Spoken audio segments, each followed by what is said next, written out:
A continuación hablaremos de la ética en la simulación clínica.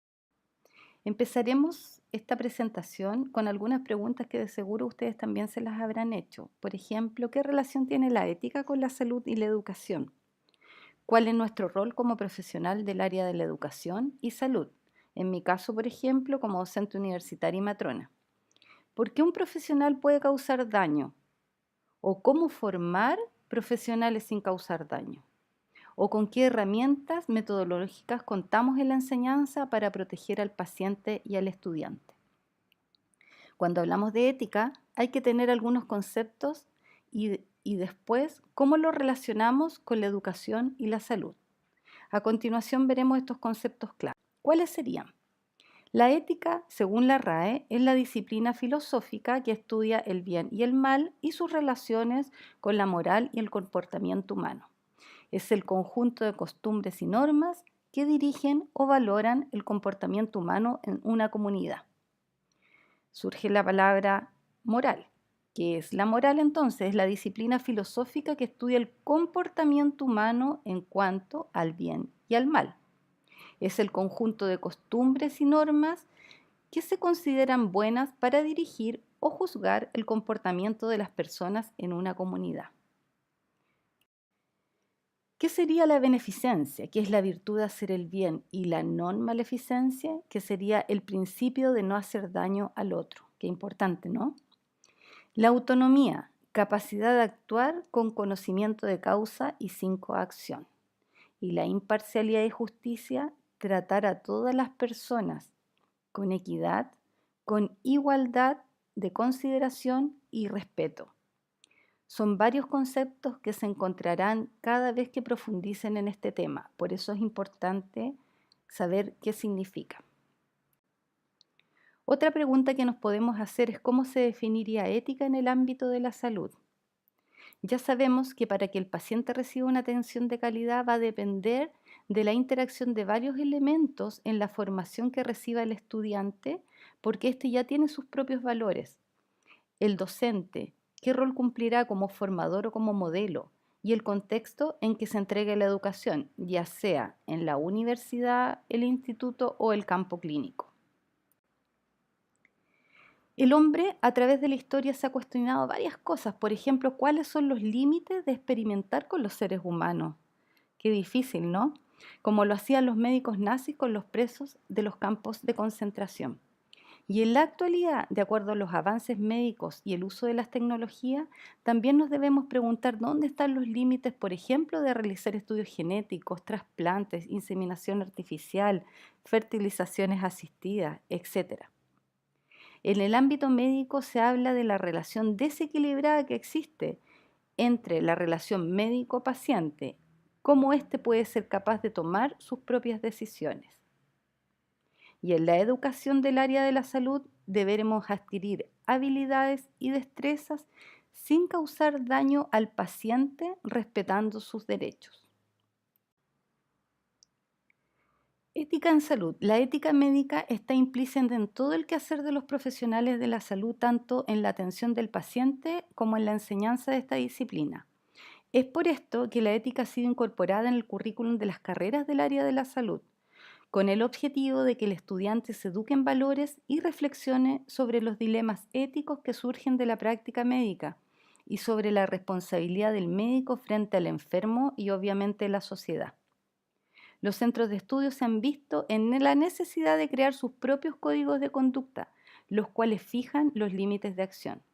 Hay varios participantes involucrados, ya dijimos que era el docente, el estudiante, el paciente, el ambiente de salud donde se realice, la formación propia del profesional, me refiero a los contenidos, la calidad, etc. A continuación hablaremos del paciente en relación a los derechos y deberes del paciente. En octubre del 2012 entró en vigencia la Ley de Derechos y Deberes del Paciente, que todos debemos conocer como personal del área de la salud o como educadores. Es la ley número 20.584 que establece cuáles son los derechos y deberes de las personas en relación con las acciones vinculadas a su atención en salud. Esta normativa aplica a todos los prestadores de salud y trabajadores, tanto en lo público como en lo privado, que se vinculan con el otorgamiento de las atenciones de salud. Esta ley en sí garantiza la promoción, protección, recuperación de la salud y de su rehabilitación en forma oportuna y sin discriminación. La simulación permite formar profesionales que respeten al paciente permitiendo que se cumplan sus derechos, otorgando un trato tanto digno, respetuoso, amable, dando una atención de calidad y segura. Todo esto lo permite la simulación como metodología educativa para la formación de nuestros futuros profesionales. A continuación, veremos un video que nos hará reflexionar cómo era la formación de los profesionales en el área de la salud. Pongan mucha atención. Reaches the alveoli. Notice how each arm lift maneuver pulls the subject's body towards his head, thus increasing the flexion and torsion of the neck. This is an enlarged copy of the spirometer tracing which you have just seen. All tracings you will see are read from the right to the left. Note that there is almost zero exchange, and air is squeezed out of the lungs. Now you will see the most effective mouth-to-mouth method for use in adults. We call it the thumb jaw lift method. Note the hand positions. The right hand pinches the nostrils. The thumb of the left hand is inserted between the teeth.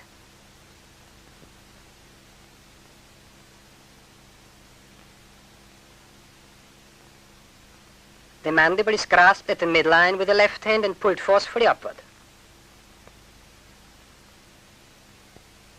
The pneumograph shows tidal volumes of 2,000 milliliters and more.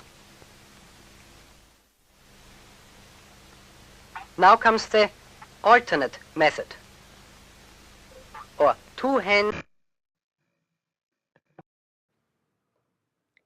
Impactante las imágenes del video observado, la verdad que yo creo que nadie quede indiferente, pero esta era como la forma, como la forma en que se llegó a conocer cómo se podía hacer una RCP de alta calidad.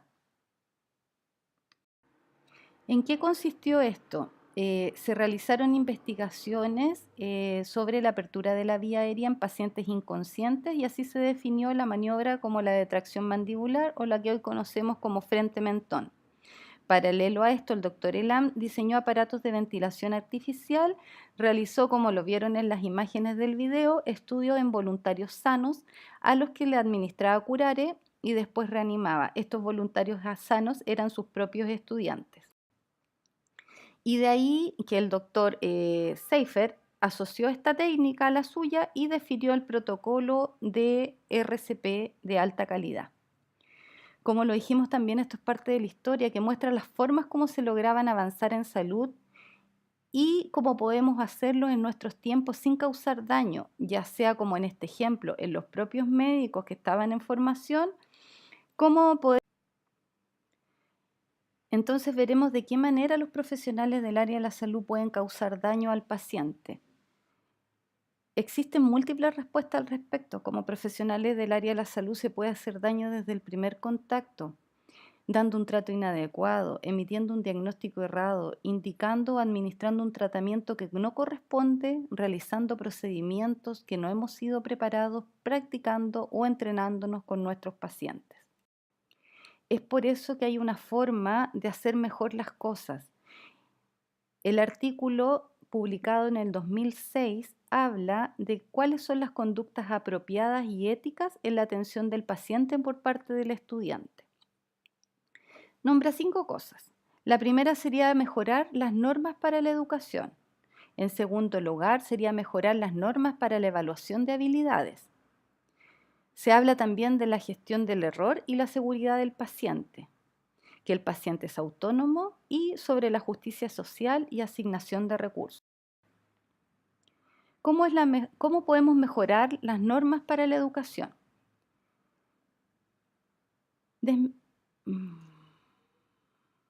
Mm, mm.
Mejorar las normas para la evaluación de habilidades.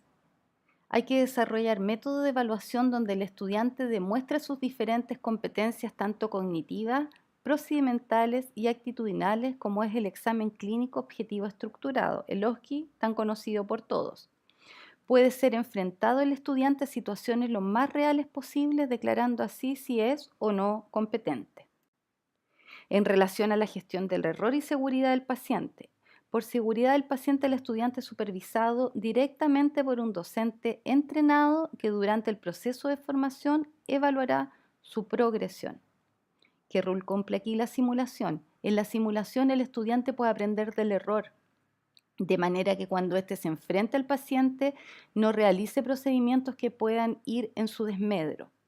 Equivocaciones que sabemos que son completamente evitables con un adecuado entrenamiento.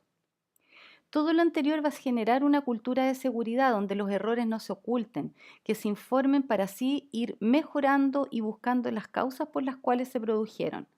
Esto también permite el entrenamiento permanente de los equipos para enfrentarse a situaciones catastróficas.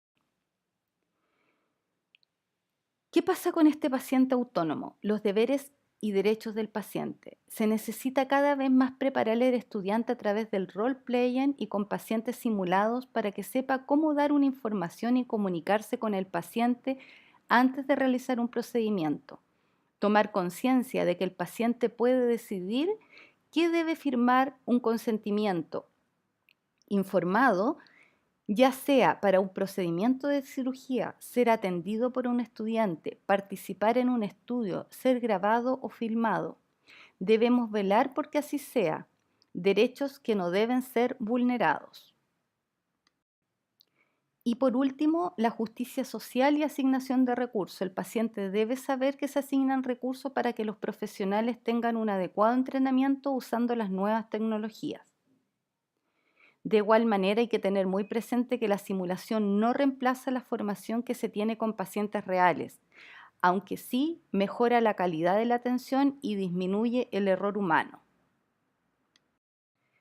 Aporte de la simulación clínica, ética en salud. Derechos y deberes del paciente.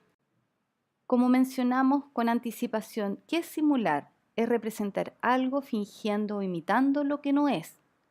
Y se puede utilizar tanto la simulación en educación, investigación y también en experimentar. ¿Qué pasa entonces con la simulación clínica? Se sitúa al estudiante ante un contexto que imite la realidad, en un ambiente donde ocurran situaciones o problemas en pacientes fisiológicos o patológicos similares a los que se pudiera enfrentar en un futuro en diferentes situaciones clínicas. Como metodología educativa, entonces, ¿por qué es importante o qué relación tiene esto con la ética? La simulación en sí evita el conflicto ético. Nos permite garantizar la seguridad e intimidad de los pacientes en el periodo de aprendizaje, y esto es una exigencia ética en sí. Favorece y estimula la formación continua de los estudiantes o lo de los profesionales del área de la salud.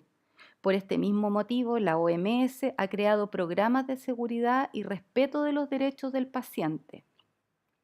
Debemos considerar que es una respuesta de más ante una demanda de responsabilidad médico-legal que dificultan el modelo tradicional de aprendizaje sobre el paciente.